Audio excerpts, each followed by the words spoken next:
Now I lay me down to sleep.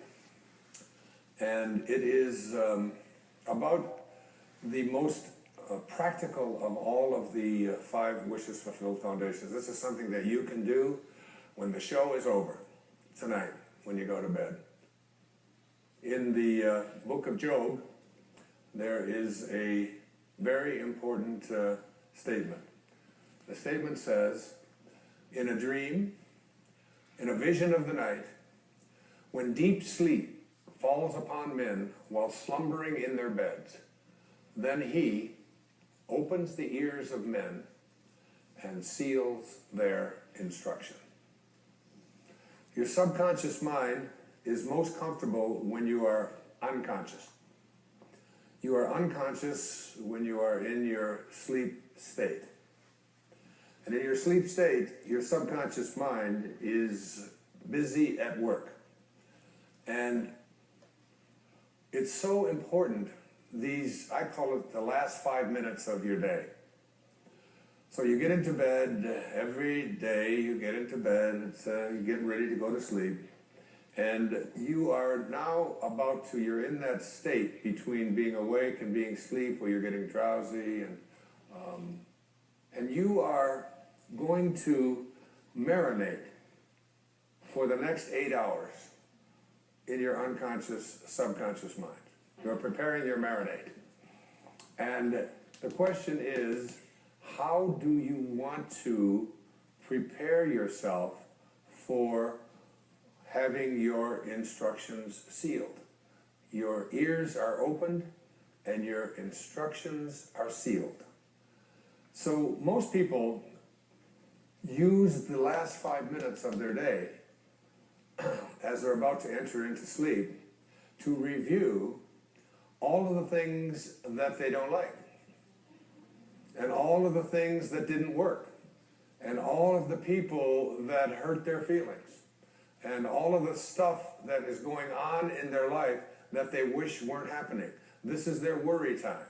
This is the time when you fill your mind with all of this stuff, and then you go off into sleep, and he opens your ears and seals your instructions while you are slumbering. That's right out of the book of Job. So what you want to do is reverse this practice, because your subconscious mind is listening to how you are asking the universe to provide for you what it is that you would like to attract or manifest into your life.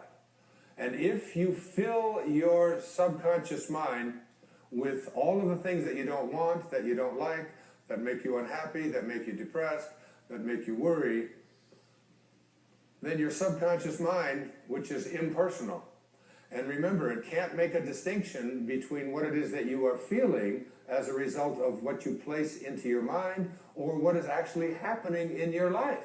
It doesn't distinguish one from the other. It's totally impersonal. It's just open to suggestion. And here you are suggesting to your subconscious mind, which will, when you awaken, you will align with the universal subconscious mind, the one mind. You know, there's millions of people out there in the world. There's millions of you watching this program. And you can see the difference between each and every one of you on the basis of your appearances. But there's only one mind. That's what the great spiritual texts all teach us. So now, if you program your subconscious mind to tell yourself, to go over all the things you don't want, all the things you don't like, all the things that shouldn't have happened, all the ways that you were mistreated, all about how terrible the economy is, and we live in a fear-based world. You want to shift away from that kind of consciousness and use the last 5 minutes of your day to program your subconscious mind with what you have placed into your imagination with your I ams. I am well. I say it to myself every night, especially when I get into that state, that weird state where you're sort of half awake and you're half asleep, and you're heading towards that subconscious place. And I just remember what it says in the book of Job. I don't want my instructions sealed by going over, I am sick, I am poor, I am unhappy. I just say, I am content. I am lucky. When I wake up in the morning, I don't say, oh, good God, morning. It's the reverse. I say, good morning, God. You know, it's like being grateful rather than being in that place where the things that you don't want are what you have programmed your life to be. I always think of this as, you know, like you have a currency. And if I were to give you currency to go out and purchase what you want, and every place you went, you took this currency that you have to purchase what you want, and you purchase what you don't want, and then when you get home and you wonder why your house and your life is filled with everything that you don't want, it's because you're insane. That's just insanity. It is.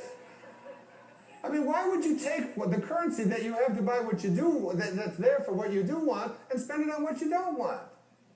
Well, the currency that you have for attracting into your life what you would like to have are your thoughts and your imagination and your I ams, your God consciousness. Why would you use it to say, I am unable, I am unlucky, I cannot, I will not? You're throttling, that's what it says in the I am discourses, you're throttling that great I am presence that is located within you. And so the last 5 minutes of your day, as you're about to marinate for 8 hours in your subconscious mind with your unconscious state, you want to go into that state. Even if your senses tell you, oh, you're just fooling yourself and so on. You don't want to use your senses and the internet and other people's opinions, what you see, what you hear. You want to let go of all of that and recognize that anything that you want to attract or create for yourself in your life begins with what you have placed in your imagination and have assumed the feeling of that wish fulfilled, and now you're going to practice it because you want. Getting stuff out of your subconscious mind is a big job. It really is. Most people are just not willing to do what it takes. I still can't get the Morse code out of my subconscious mind. I need to have a major deprogramming thing. There's that exit sign. It's always there. But that's just harmless. What isn't harmless is, placing into your subconscious mind all the things that you're reviewing about what you don't like, about what didn't happen, about who mistreated you, about how sad you are, about how this can't happen.